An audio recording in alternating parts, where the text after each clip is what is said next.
सावन की हरियाली और झूलों की मधुर रिमझिम और माता गौरी एवं भगवान शिव की भक्ति से सजा ये पर्व सुहागिन महिलाओं के लिए विशेष महत्व रखता है। मान्यता है कि माता पार्वती ने भगवान शिव को पति रूप में प्राप्त करने के लिए कठोर तपस्या की थी और उनकी इसी तपस्या के फलस्वरूप भगवान शिव ने उन्हें स्वीकार किया। इसलिए हरियाली तीज पर माता गौरी और भगवान शिव की विधि विधान से पूजा करने से दाम्पत्य जीवन में सुख, शांति, प्रेम और सौभाग्य की प्राप्ति होती है। आज के इस वीडियो में हम जानेंगे कि तीज कैसे बनाई जाए, तीज का श्रृंगार कैसे किया जाए, माता गौरी और भगवान शिव की पूजा कैसे की जाए, व्रत का संकल्प कैसे लिया जाए और माता गौरी से सुहाग कैसे लिया जाए। तो इस पूरी वीडियो का आप अंत तक जरूर देखें। तो हम यहाँ पे पहले साफ सुथरी मिट्टी ले लेंगे। मिट्टी चाहे आप काली लें, चाहे पीली मिट्टी ले सकते हैं या फिर मुल्तानी मिट्टी भी आप यहाँ पे ले सकते हैं। उसको आप 2-3 घंटे के लिए गला दीजिए। उसके बाद आप तीज माता का बनाना प्रारंभ करिए। तो सबसे पहले आप धड़ बनाइए, उसके बाद मुंह बनाइए, उसके बाद नाक बनाइए। फिर इस तरह से, जिस तरह से कान बना रहे हैं, इस तरह से हमें यहाँ पे कान बनाने हैं। स्टेप बाय स्टेप आप वीडियो के अकॉर्डिंग ये बनाएंगे तो बहुत इजी बनकर तीज माता रेडी घर पे ही हो जाएंगी। उसके बाद आप हाथ बनाइए। हाथ में आप आगे से इस तरह से शेप दे दीजिए उंगली का, या किसी भी बारीक सी सीख से भी आप इस तरह से उंगली का शेप दे सकते हैं। आप देख रहे हैं एकदम शेप हाथों का यहाँ पे आ चुका है। तो आप दोनों हाथों का शेप बना लीजिए। उसके बाद करते हैं स्टार्ट श्रृंगार। तो श्रृंगार में आप सबसे पहले माता को कान के पहनाइए।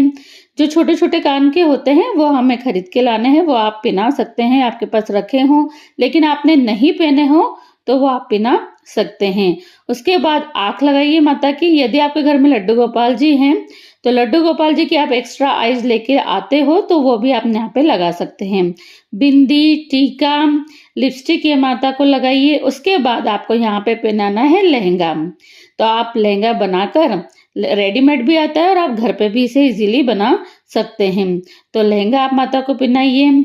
उसके बाद आप यहाँ पे कंगन माता को पहनाइए। तो कंगन की जगह आप इस तरह से कोई भी रेड कलर का जो कपड़ा होता है उससे आप इस तरह से हाथों के कंगन बना सकते हैं।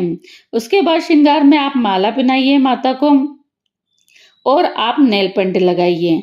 आप जब नेल पेंट लगाएंगे और मेहंदी के रूप में बिंदी लगाएंगे हाथ में, तो ये ऐसे ही लगेगी जैसे आपने मेहंदी लगा रखी है। बिल्कुल हाथ ही लगेंगे माता के, आप देख सकते हैं। आप सिर पे ब्लैक कलर की कोई भी जो पॉलिथीन होती है उससे आप बाल बना सकते हैं। और उसके बाद आपको सबसे लास्ट में चुंदड़ी माता को यहाँ पे इस तरह से उड़ानी है। तो ये रेडी है आपकी तीज माता। अब आप पार्थिव शिवलिंग बना लीजिए और साथ में आप बना लीजिए गणेश जी। देख रहे हैं हमारी माता भी बन गई, शिव जी भी बन गए और गणेश जी भी बन गए। अब पूजा करने के लिए आप चौकी लीजिए। चौकी पे आप माता की पूजा कर रहे हैं तो रेड कलर का वस्त्र यहाँ पे आपको बिछाना है, क्योंकि माता की पूजा में रेड कलर का ही वस्त्र बिछाया जाता है। अब आप माता को और शंकर जी को और गणेश जी को रखिए। उसके बाद आप सबसे पहले जब पूजा करने लगे तो दीपक आपको प्रज्वलित करना है। तो दीपक के नीचे आप कोई भी अन्य रख सकते हैं। उसके बाद आप यहाँ पे दीपक प्रज्वलित कर सकते हैं। दीपक आपको यहाँ पे घी का ही प्रज्वलित करना है। अब उसके बाद सबसे पहले आपको यहाँ पे जल से छींटे देने। तो आप पहले गणेश जी के दीजिए, फिर माता के दीजिए, फिर आप शिव जी के दीजिए। फिर आपको यहाँ पे पीला चंदन लगाना है। पहले गणेश जी की लगाइए, शंकर जी की लगाइए और फिर माता के लगाइए। पीला चंदन के साथ साथ माता को रोली भी लगाई जाती है। तो गणेश जी को और माता को हम यहाँ पे रोली लगाएंगे। शंकर जी को रोली नहीं लगाई जाती है तो वहां पे हम स्किप कर देंगे। हम वस्त्र के रूप में मौली भगवान को, गणेश जी को चढ़ाएंगे, शंकर जी को चढ़ाएंगे और साथ में माता गौरी को भी हम मौली चढ़ाएंगे। वैसे तो चुंदड़ी भी चढ़ेगी माता को, लेकिन ये भी हम यहाँ पे चढ़ाएंगे। फिर हम अक्षत गणेश जी को, शंकर जी को और माता को, तीनों को ही यहाँ पे अक्षत अर्पित करेंगे। उसके बाद लाल चंदन शिव जी के चढ़ता है तो लाल चंदन भी हम यहाँ पे तीनों के ही लगाएंगे। जनेऊ शंकर जी के और गणेश जी के अर्पित होगा तो जनेऊ भी हम यहाँ पे गणेश जी और शंकर जी को अर्पित करेंगे। इसके बाद मेहंदी जो लगेगी वो माता के लगेगी। तो आप दोनों हाथों में और पैरों में मेहंदी माता के लगाइए, क्योंकि ये सुहाग की चीजें होती है। फूल अर्पित कीजिए माता को। और गणेश जी को, शिव जी को, माता को आप रेड कलर का फूल हो तो वो अर्पित कीजिए। पहले सिर पे रख दीजिए, फिर आप पैरों में माता के चरणों में रख दीजिए। उसके बाद इत्र आप लगाइए गणेश जी के, शिव जी की और माता के वस्त्र पे आप यहाँ पे इत्र लगाना है। जो माता की चोली है, चुन्नी है और जो घाघरा है, लहंगा है, उस पे आपको यहाँ पे लगाना है। उसके बाद आप माता को इस तरह से चुनरी उड़ा दीजिए। जो भी आपके पास रेड कलर की गोटे की चुनरी हो वो आप इस तरह से माता को उड़ा दीजिए।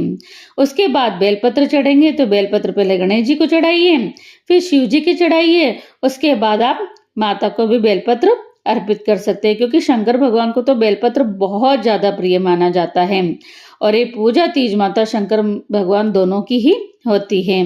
धूप चढ़ाइए, हरी हरी धूप भगवान गणेश जी को बहुत पसंद है, तो आप धूप भी इस पूजा में जरूर से चढ़ाइए। अब साथ में आप यहाँ पे चढ़ाइए आकड़ा, जो कि शंकर जी को पसंद है, तो आकड़ा, धतूरा, शमी पत्र, ये सब चीजें शंकर भगवान को अर्पित की जाएगी। तो आप ये सारी चीजें शंकर भगवान को अर्पित कीजिए।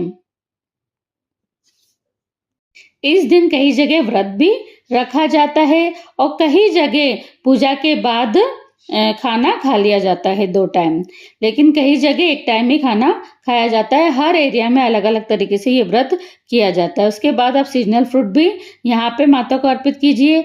आप साथ में माता को आपको यहाँ पे सुहाग का सामान अर्पित करना है। आप यहाँ पे साड़ी भी ले सकते हैं और ब्लाउज पीस भी ले सकते हैं और उस पर सारे 16 सुहाग या 5 सुहाग के सामान, 11 जो भी आपके पास हो वो यहाँ पे आपको माता को जरूर अर्पित करना है। तीज के समय भोग लगाया जाता है घेवर का, तो आप घेवर का भोग जरूर लगाइए। तो सबसे पहले भोग आप गणेश जी को लगाइए, फिर शिव जी को, फिर माता को आप यहाँ पे भोग लगाइए। उसके बाद आप घेवर के भोग के बाद आपके पास जो और दूसरा भोग है, जैसे कोई हलवा बनाता है, कोई खीर बनाता है, कोई बाजार की मिठाई, काजू कतली वगैरह जो भी और भोग में हो वो भी यहाँ पे आप अर्पित कर दीजिए। पहले तो आप भोग इस तरह से अर्पित कीजिए, उसके बाद आप अग्नि से भोग लगाइए। मतलब आप 3 से 4 कपूर ले लीजिए, उसको जला के फिर आप यहाँ पे भोग लगाइए, क्योंकि कहा जाता है कि अग्नि के माध्यम से जो भोग लगाया जाता है वह भगवान बहुत जल्दी स्वीकार करते हैं। तो वैसे तो कंडे से भोग लगाया जाता है, लेकिन वो अवेलेबल नहीं हो तो आप इस तरह कपूर से भी भोग लगा सकते हैं। उसके बाद आपको जल अर्पित करना है। उसके बाद आपको छोटी सी यहाँ पे आरती होती है, कर्पूर गौरम कर्णावतारम संसार सारम भुजगेंद्रहारम सदा वसंतम मध्यारविंदे भवन भवानी सहितम नमामि। यह आरती आपको यहाँ पे छोटी सी करनी है। इसके बाद आपको यहाँ पे दक्षिणा अर्पित करनी है। यदि कोई भी चीज छूट जाती है तो उसके लिए सबसे बाद में दक्षिणा जरूर अर्पित की जाती है। आप सबसे लास्ट में आपको यहाँ पे संकल्प लेना है, तो संकल्प के लिए आप हथेली में कंगू रखिए, चावल रखिए, फूल रखिए, पैसे रखिए और पानी रखिए। और बोला जाता है आशु माशो उत्तम माशो, बार आज का जो भी बार हो, तिथि हरियाली तीज, हे शंकर भगवान और पार्वती मैया तेरे नाम की जो पूजा प्रतिष्ठा की वो मान करना और कुछ गलती हो तो क्षमा करना। इस तरह से भगवान से आराधना की जाती है और अपने मन की जो भी इच्छा है वो बोली जाती है कि ये जरूर पूरी करना। वैसे तो ये आज अखंड सौभाग्य के लिए पूजा की जाती है, तो आप अखंड सौभाग्य की इस समय कामना जरूर करें। सबसे लास्ट में हमें यहाँ पे सुहाग लेना है, तो सुहाग कैसे लेते हैं तो आप देखिए, जो हमने माता के रोली लगाई थी वही रोली हमें लेके और लगानी है। आप भी लगाइए, जो आपके आसपास 4-5 लेडीज पूजा कर रही है उनके भी आप ये जरूर लगाइए। और लेके कामना की जाती है माता हमें सुहाग देना। जब दीपक पूरा हो जाए तब आपको शाम होने से पहले पहले विसर्जन करना होता है। तो जैसे पार्थिव शिवलिंग का विसर्जन करते हैं वैसे ही तीज माता और शिव जी का यहाँ पे आपको विसर्जन करना है, जो मैंने पिछली वीडियो में बता रखी है। आप जाके चैनल पे विजिट कर सकते हैं। यदि आपको ये छोटी सी वीडियो अच्छी लगी हो तो लाइक कीजिए, शेयर कीजिए और भारतीय संस्कृति से रिलेटेड सभी त्योहारों की पूजा आप देखना चाहते हैं तो चैनल को जरूर से जरूर सब्सक्राइब कीजिए। आप सभी को हरियाली तीज की हार्दिक शुभकामनाएं। अगर आपको हमारी वीडियो अच्छी लगती हो तो कृपया करके चैनल को लाइक, सब्सक्राइब और शेयर जरूर करें। राधे राधे।